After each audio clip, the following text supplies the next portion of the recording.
这早餐这么丰富啊！哦，对啊，今天的早餐都是少奶奶准备的。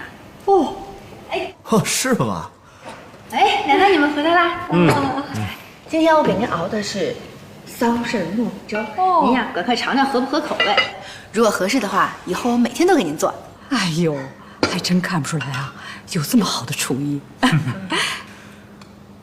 哎，你怎么把头发给剪掉了？也不说一声啊！啊，那个，我就是突然之间心血来潮。其实我觉得她短发挺好看的。好看吗？好看啊！你看，多适合她呀。主要是我喜欢。